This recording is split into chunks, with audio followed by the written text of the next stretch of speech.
Welcome to Physics Inside Out.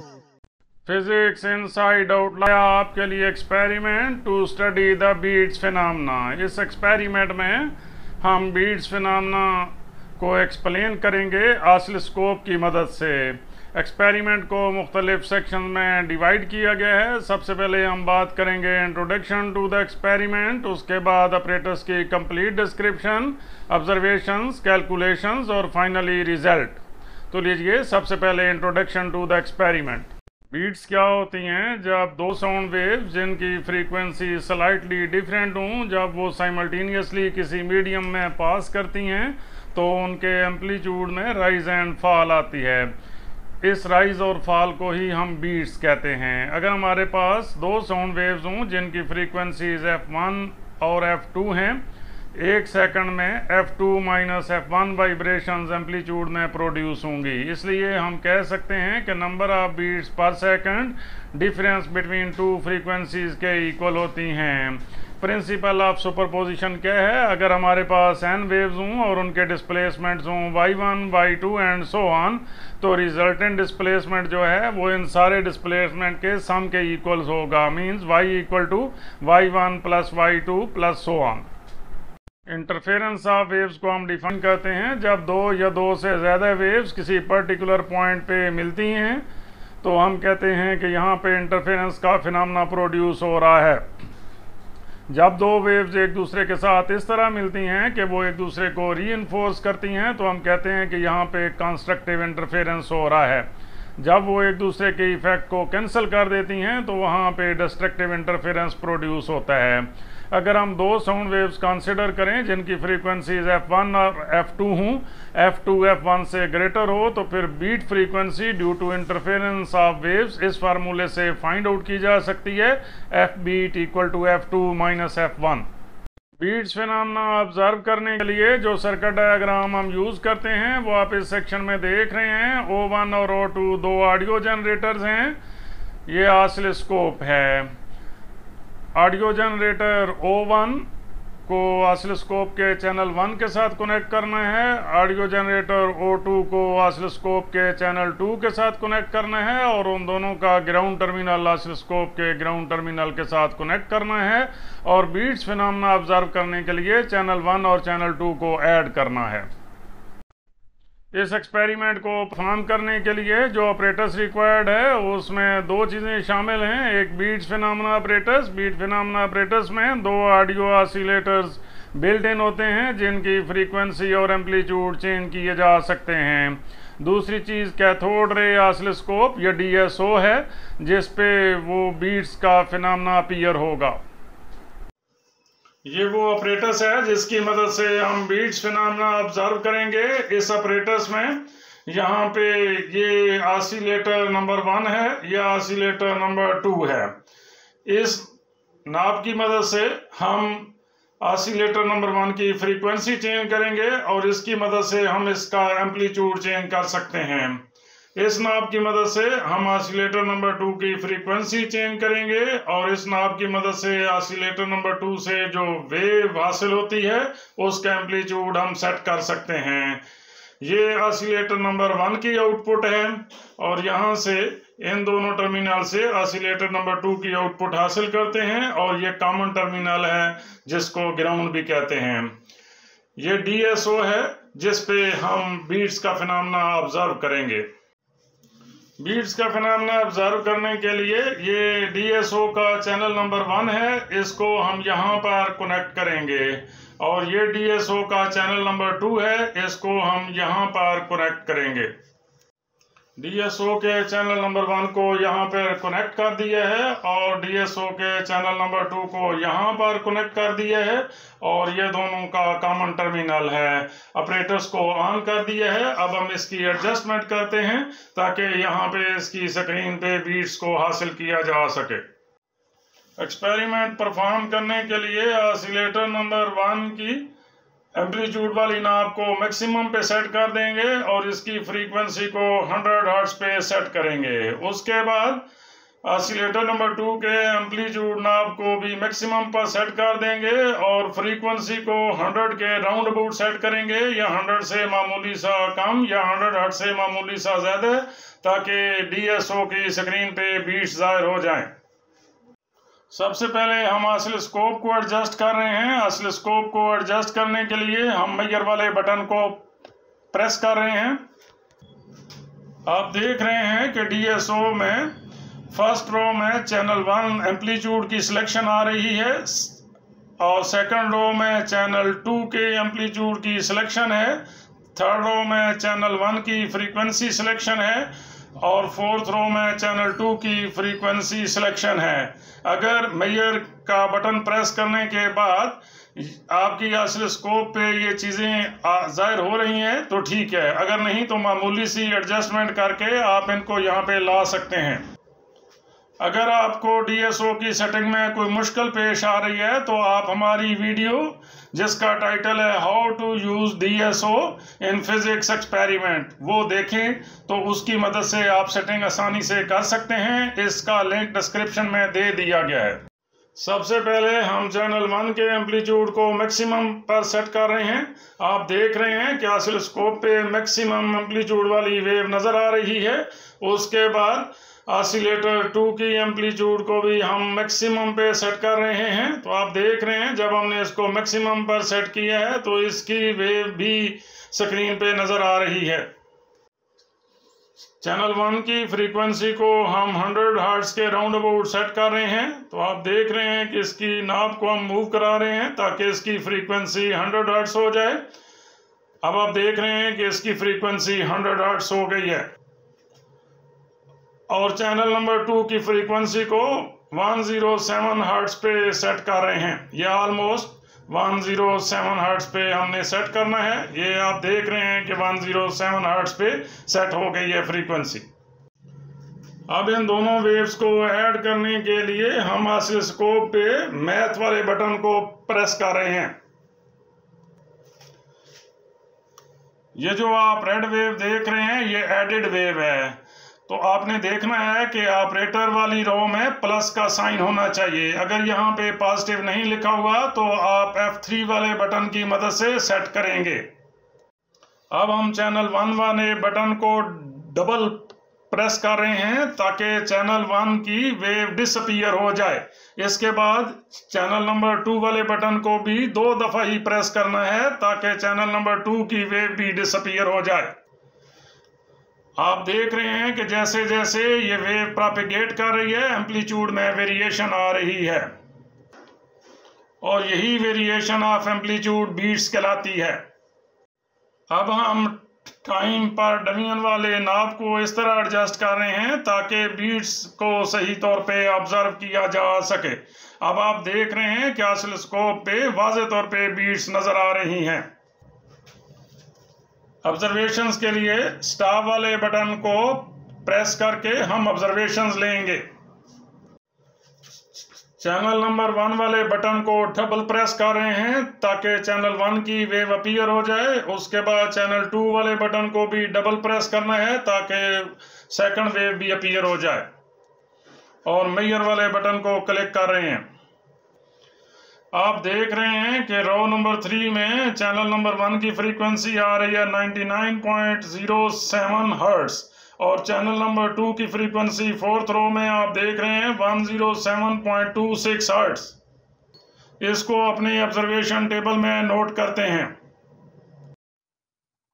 Channel number 1 की frequency हमारे पास आ रही थी 99.07 हर्ट्ज और चैनल नंबर 2 की फ्रीक्वेंसी आ रही थी 107.26 हर्ट्ज। अब बीट्स फ्रीक्वेंसी मेजर करने के लिए चैनल नंबर 1 की वेव को हम डिसअपीयर कर रहे हैं। आप जानते हैं कि चैनल 1 के बटन को डबल प्रेस करते हैं तो डिसअपीयर हो जाती है। इसी तरह चैनल नंबर 2 के बटन को भी डबल प्रेस करेंगे तो चैनल नंबर 2 की वेव भी डिसअपीयर हो जाएगी। यहाँ से अब हम बीट्स फ्रीक्वेंसी पढ़ेंगे। यहाँ से बीट्स का टाइम पीरियड नोट्स करने के लिए या तो हम 2 एंटी नोड सेलेक्ट करेंगे या 2 नोड सेलेक्ट करेंगे और उनके दरमियान टाइम डिफरेंस को मेजर करेंगे।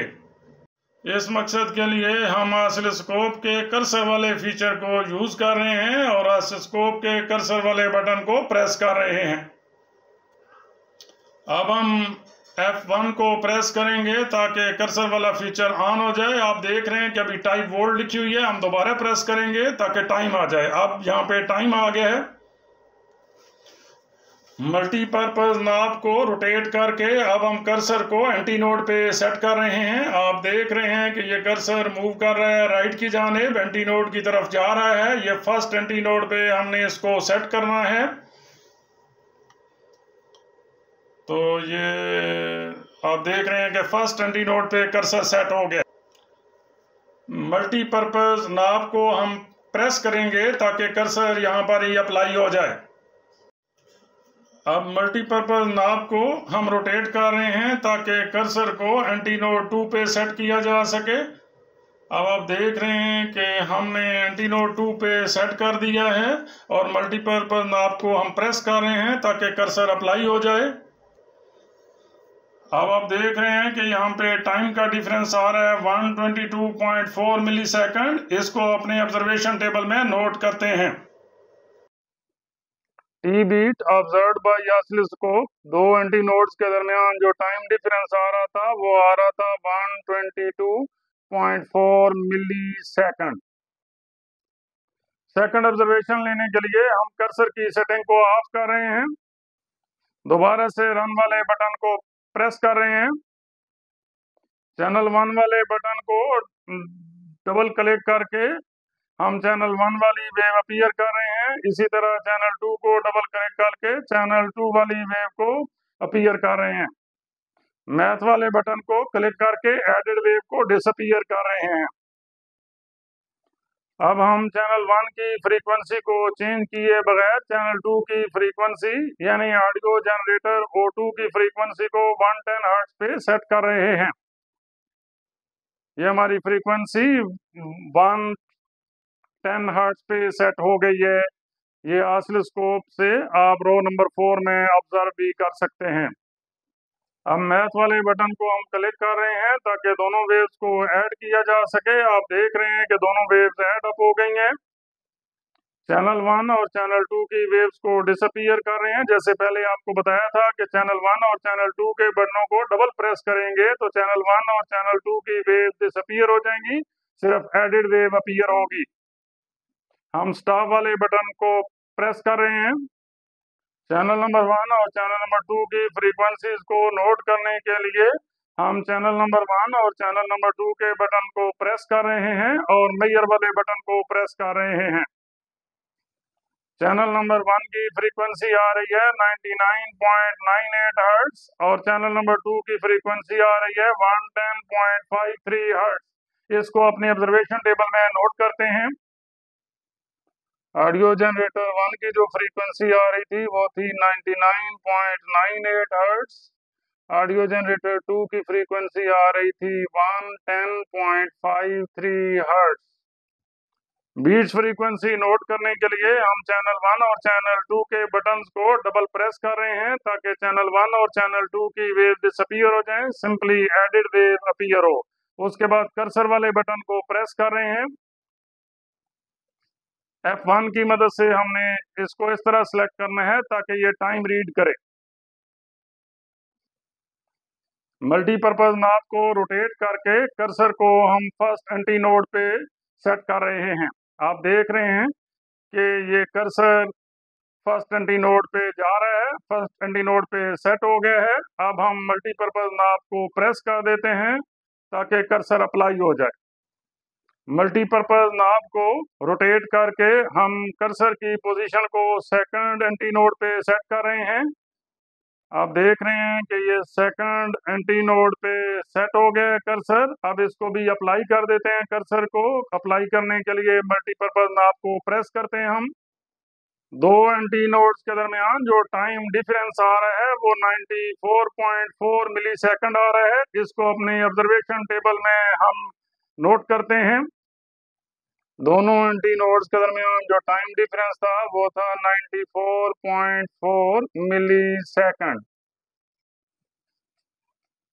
थर्ड ऑब्जर्वेशन नोट करने के लिए हम F1 वाले बटन को प्रेस करके कर्सर वाले फीचर को ऑफ कर रहे हैं और रन वाले बटन को प्रेस कर रहे हैं।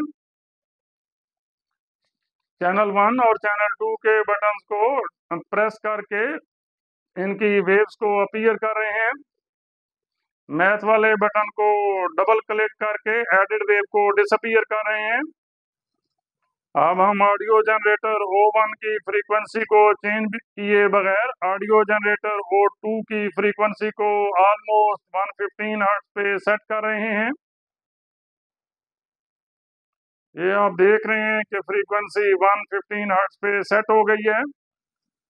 मैथ वाले बटन को क्लिक कर रहे हैं ताकि दोनों वेव्स ऐड अप हो जाएं और चैनल 1 और चैनल 2 को हम प्रेस कर रहे हैं ताकि ये दोनों वेव डिसअपीयर हो जाएं। चैनल 1 की भी और चैनल 2 की भी सिर्फ एडेड वेव हमें DSO की स्क्रीन पे नजर आए। अब आप देख रहे हैं कि DSO की स्क्रीन पे सिर्फ एडेड वेव हमें नजर आ रही है। अब हम स्टॉप वाले बटन को क्लिक कर रहे हैं। चैनल 1 और चैनल 2 की फ्रीक्वेंसीज को नोट करने के लिए हम चैनल 1 और चैनल 2 के बटन्स को प्रेस कर रहे हैं और उसके बाद मेजर वाले बटन को प्रेस कर रहे हैं। चैनल 1 की फ्रीक्वेंसी आ रही है 99.09 हर्ट्ज और चैनल 2 की फ्रीक्वेंसी आ रही है 115.54 हर्ट्ज। इन दोनों फ्रीक्वेंसीज को अपने ऑब्जर्वेशन टेबल में नोट कर रहे हैं। ऑडियो जनरेटर O1 की जो फ्रीक्वेंसी थी वो थी 99.09 हर्ट्ज। O2 की फ्रीक्वेंसी थी 115.54 हर्ट्ज। चैनल 1 और चैनल 2 की वेव्स को डिसअपीयर कर रहे हैं। डिसअपीयर करने के लिए हम चैनल 1 और चैनल 2 के बटन्स को डबल क्लिक कर रहे हैं। कर्सर के फीचर को यूज करते हुए टाइम डिफरेंस हम नोट करेंगे। F1 के फीचर को यूज करते हुए हम इसको टाइम पे सेट कर रहे हैं। मल्टीपर्पज नॉब को रोटेट करके हम कर्सर को फर्स्ट एंटी नोड पे सेट कर रहे हैं। आप देख रहे हैं कि फर्स्ट एंटी नोड पे कर्सर पहुंच गया है। अब यहाँ पे हम इसको अप्लाई कर देते हैं। अप्लाई कैसे करते हैं कि मल्टीपर्पज नॉब को क्लिक करते हैं। मल्टीपर्पज नॉब की मदद से हम सेकंड कर्सर को एंटी नोड 2 पे सेट कर रहे हैं। आप देख रहे हैं कि ये कर्सर एंटी नोड की जानिब जा रहा है। अब एग्जैक्टली ये कर्सर एंटी नोड 2 पे चला गया है। अब हम यहाँ पे कर्सर अप्लाई कर देते हैं। आप देख रहे हैं कि DSO पे दोनों एंटी नोड्स के दरमियान जो टाइम डिफरेंस है वो 60.8 मिली सेकंड आ रहा है। इसको अपने ऑब्जर्वेशन टेबल में नोट करते हैं। दोनों एंटी नोड्स के दरमियान जो टाइम डिफरेंस था वो था 60.8 मिली सेकंड। अब हम ये कैलकुलेशंस करेंगे difference of frequencies F2 minus F1। ये F2 है, ये F1 है। F2 minus F1 find out करेंगे। फिर number of beats per second F dash equal to 1/T beat. ये T बीट है, इसका रेसिप्रोकल लेके हम F डैश मेजर करेंगे। उसके बाद हम दोनों फ्रीक्वेंसीज का डिफरेंस मेजर करेंगे F डैश माइनस F। यहाँ से F डैश होगा और यहाँ से F होगा। ये ऑलमोस्ट 0 आना चाहिए। बीट्स फिनोमेना ऑब्जर्व करने के लिए अभी हमने ऑब्जर्वेशन नोट की थी जिनमें आपने देखा था कि ऑडियो जनरेटर O1 की फ्रीक्वेंसी आ रही थी 99.07 और ऑडियो जनरेटर O2 की फ्रीक्वेंसी आ रही थी 107.26। इन दोनों फ्रीक्वेंसीज का डिफरेंस फाइंड आउट किया F2 माइनस F1। ये F2 की वैल्यू है, इसमें से ये माइनस करनी है तो आंसर आ जाता है 8.19 हर्ट्ज।